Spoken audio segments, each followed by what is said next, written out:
cuando hago proyectos así, no lo tomes personal lo que yo digo. No lo tomes personal porque, pues, sí me siento, pues, perro. Sí me siento perro para hacer para estos jales. Pero nunca he dicho que soy más perro que tú. Nunca he dicho yo soy más perro que tú. Simplemente yo me siento perro. Y no ladro nada más porque hablo. Pero tal vez si le intento... No, también puedo ladrar, pues, también ladro. Pero, como te repito, tal vez tú eres más perro que yo. A lo mejor hasta muerdes tú. O sea, a la mejor tú muerdes, eres más perro que yo. Nada más que cuando empiezo a hacer estos jales, sí me altero. Sí empiezo a expresarme lo que siento, siento mucha adrenalina. Y como siento mucha adrenalina, no hay pues, no hay cómo expresarme, como no tengo estudio también.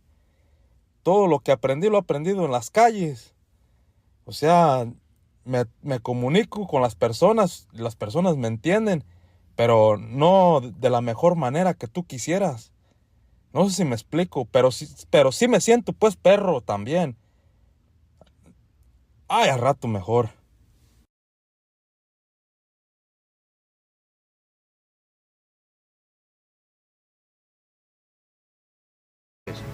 Aquí no hay atajos ni excusas.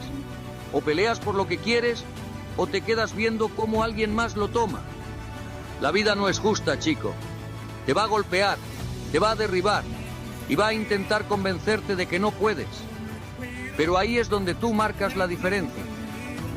Cada golpe que recibas es una oportunidad para demostrar de qué estás hecho.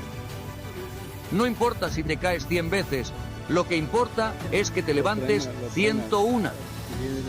Deja de dudar, deja de esperar. Todo lo que necesitas ya está dentro de ti. Lo único que falta es que lo creas, que lo demuestres. Porque el mundo no pertenece a los que se quejan, pertenece a los que actúan. Así que levántate, chico, pelea por lo que es tuyo y demuestra que nadie puede detenerte. El futuro es tuyo, si tienes el coraje de tomarlo. Bien arriba, chico.